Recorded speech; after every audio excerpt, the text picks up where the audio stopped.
السلام علیکم ورحمت الله وبرکاتہ. یولسمه سپارہ سورۃ یونس آیت نمبر دا 45 آیت نمبر 45. اعوذ باللہ من الشیطان الرجیم. بسم اللہ الرحمن الرحیم. وَيَوْمَ يَحْشُرُهُمْ كَأَنْ لَمْ يَلْبَثُوا إِلَّا سَاعَةً مِّنَ النَّهَارِ يَتَعَارَفُونَ بَيْنَهُمْ قَدْ خَسِرَ الَّذِينَ كَذَّبُوا بِلِقَاءِ اللَّهِ وَمَا كَانُوا مُهْتَدِينَ. رَبِّ اشْرَحْ لِي صَدْرِي وَيَسِّرْ لِي أَمْرِي وَاحْلُلْ عُقْدَةً مِّن لِّسَانِي يَفْقَهُوا قَوْلِي. د ما ډېر عزتمند اوریدونکو، سبق نمخ کې دا خبره تاسو سره زه کوم چې مونږ اول نه دا طریقه روانه ده چې د جمعې په ورځ مونږه سحر وختي د بخاری شریف درس چې دا تقریبا نیمه غنټه وي هغه مونږه شیر کوو، او په همدې جمعې په ورځ ماښام وخت کې مونږه چې کومه دعاګانې اذکار او وظایف شروع کړي دي هغه به شیر کوو په ګروپ کې.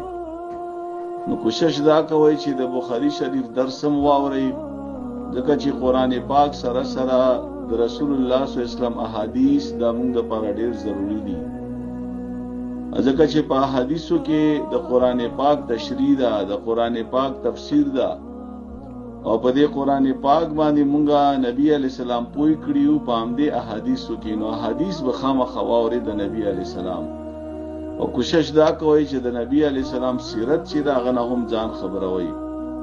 اصل کې نن سبا یو فتنه ډیره په زور او شور سره شروع ده چې هغوی دا خبره کوي چې قرآن د پاره د حدیث ضرورت نشته، او قرآن نه علاوه چې څومره کتابونه دي د دوی ویلو ضرورت نشته، هغه د احادیثو کتابونه ولې نه وي. دا یو فتنه ده، دا د مونږه مسلمانان خصوصا د مونږه نوجوانان د احادیثو په باره کې د دوی په زړه کې شکوک او شبهات ورچي. نو دې د وجې نه قرآن پاک ترجمه سره سره د نبی علی السلام احادیث دا واوري هم او دا په خپل هم د دې مطالعه کوي خامخا. د ما عزتمندو نن چې کوم سبق تا په دې کې الله رب العزت فرمایي وَيَوْمَ يَحْشُرُهُمْ، او په کوم ورځ چې راجمع وکړي الله تعالی دوی لرا. دوی نه مراد د انسانان دي، یعنی دغه انسانان د قیامت پورې چې راجمع کیږي د حشر میدان ته، د حساب میدان ته، او دینا مراد قیامت ورځ ده. نو الله فرمایي چې په کومه ورځ دغه انسانان دا زره جمع کم د قیامت پورې دي. نو کله چې دوی قیامت وګوري، د قیامت سختی وګوري، د قیامت تکلیفونه وګوري، نو کأن لم یلبثوا الا ساعة من النهار، نو دوی به دا ګمان کوي لکه چې په دنیا کې مونږه یو ورځ تیره کړې ده یا د ورځې څه حصہ مو تیره کړې ده. یعنی په دنیا کې انسان ته خوشحالیانې هم ډېرې ملاویږي، غمونه هم ملاویږي، او بعض خلک داسې دي چې هغوی دنیا کې خوشحالیانو سره عادت وي، خصوصا هغه خلک چې چا دنیا ته اهمیت ورکړی ده. نو کله چې دا قسم خلک قیامت وګوري او د قیامت سختی وګوري، د دنیا د ژوند چې څومره دوی تیر کړی ده دا به دوی ته داسې معلوم شي لکه مونږه په دنیا کې یوه ورځ تیره کړې ده. یا په بل ځای کې الله فرمایي چې په دنیا کې د ورځې څه حصہ تیره کړې ده.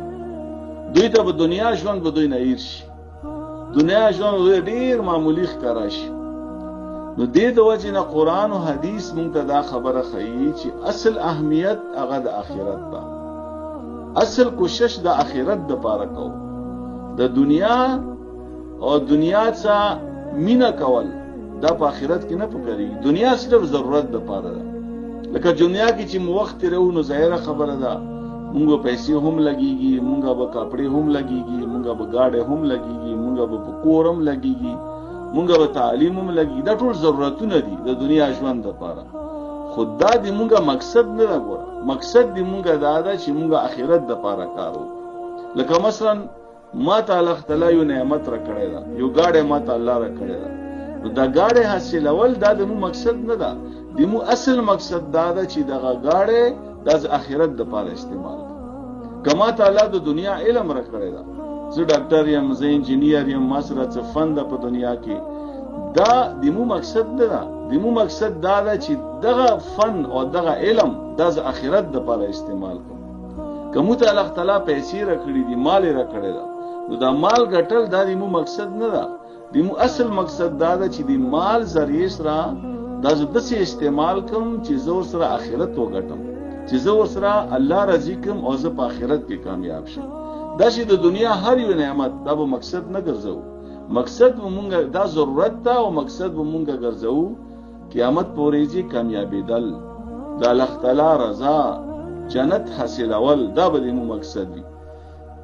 نو چا چې دنیا ته اهمیت ورکړی دا، دوی چې کله د آخرت سختیانې وګوري، د دنیا ژوند دا به داسې ښکارا شي لکه یوه ورځ یا نیمه ورځ. او بیا الله فرمایي یتعارفون بینهم، او د دنیا دا خلق چې کله قیامت وګوري دا ټول به یو بل وپېژني. د وپېژندلو نه مطلب څه ده؟ مطلب دا ده چې هغه ځای کې به بیا پته ولګي چې د ما په دنیا کې دوست څوک او دښمن مو څوک.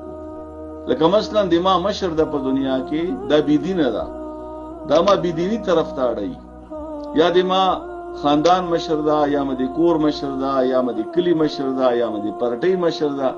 نو آخرت کې به دې ته پته ولګي چې دا د ما مشر چې وو همدغه د ما دښمن وو، همدې زه په بدو لارو کړم. همدارنګې چې څوک بیا په دنیا کې مخلص ده، دنیا کې وي تا ته پته ونه لګي، خو آخرت کې به معلوم شي، وبه پیژنې چې ما اصل مخلص کس خدا و، چې دې به زه قرآن طرف ته راغوښتم، دې به زه حدیث طرف ته راغوښتم، دې به زه مونځ طرف ته راغوښتم، دې به زه دین طرف ته راغوښتم. اصل د ما دوست او د ما مخلص خو دغه کس و. نو آخرت کې به د ټول یو بل وپېژني.